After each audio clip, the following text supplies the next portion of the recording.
반갑습니다. 이번 편에는 삼명통의 해동 6권 166페이지에 있는 팔전 로강에 관한 내용을 살펴보도록 하겠습니다. 팔전일은 앞에 설명하였다. 필자도 한번 설명하였어요. 다시 첨부하면 병호, 정사, 무진, 무호, 기사, 얼축, 임자, 그리고 정미는 아니다. 어디에서 아닐까요? 60갑자의 갑인술에서 이러한 주는 제외시키고 임자, 갑인, 얼묘, 정사, 기미, 경신, 신유, 계해가 팔전일이 됩니다. 그런데 임자는 갑인순이 아니죠. 갑인순 앞에 있는 순에 있는 그 주가 됩니다. 그리고 고대부터 이렇게 팔전일에는 비가 많이 온다고 했습니다. 사주를 보면 경술, 병술, 갑인, 경호인데 이를 보면은 갑인 일주가 되죠. 갑인 일주. 그래서 팔전록왕이라고 할 수 있는 격이 되겠죠. 그리고 이 8주어 중에서도 실제 전록을 잡은 것은 갑인과 얼묘와 경신과 신유뿐입니다. 그러함으로 인해서 이 갑인 일주가 있는 이 사주는 귀하게 되는 그런 사주라고 하기는 하는데, 이 사주를 삼명명리 간법으로 해석해보면은 갑일간이 자기 자리에 임목 근록지를 좌해서 일간이 강하죠. 그리고 시지에 오가 있어요. 그리고 또 일지에 인이 있고 월지에 술이 있죠. 그래서 인, 오, 술, 삼합 화국이 되었죠. 갑일간의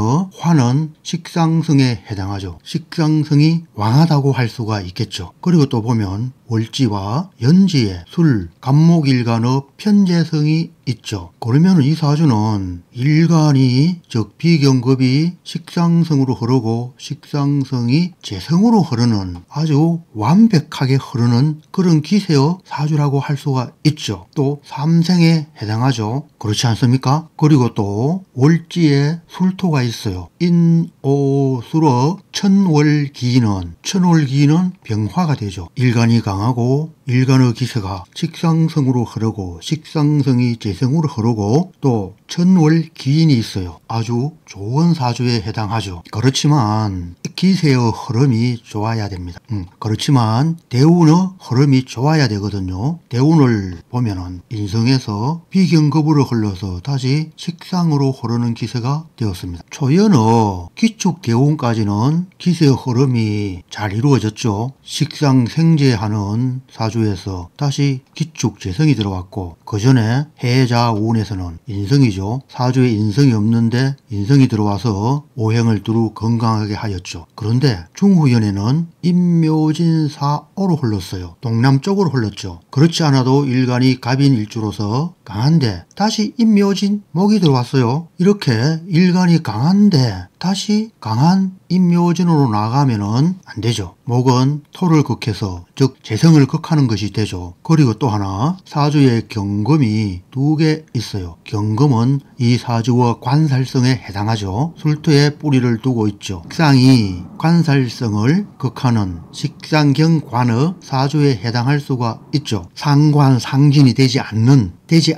그런 사주에 해당하겠습니다. 그를 보면은 전록으로 화국 식신을 얻었고 2개의 경칠살이 있고 왕한 화의 고가 있다. 그렇죠. 오인이 있고 술토 화의 묘고가 있죠. 변암목이 득지하였고 칠살이 변화여 권력이 되어 이 칠살이 변화하여 관성이 되었다는 그런 의미이죠. 큰 선비가 되었다. 권력이 되어서 벼슬은 하지 못하고 큰 선비가 되었다 했어요. 바로 운의 흐름이 임묘진에서 목이 화로 흐르는 비경급이 식상으로 흐르는 기세가 성립되었고, 여기에 있는 임묘진의 목이 재성을 극하여서 결국은 벼슬은 하였다고 할 수 없고 큰 선비가 된 그런 사주라고 할 수가 있습니다. 특히 목화 통명에 관한 이런 형상은 벼슬보다도 문인으로서 풍류로 하면은 좀 이상하지만은 하여간에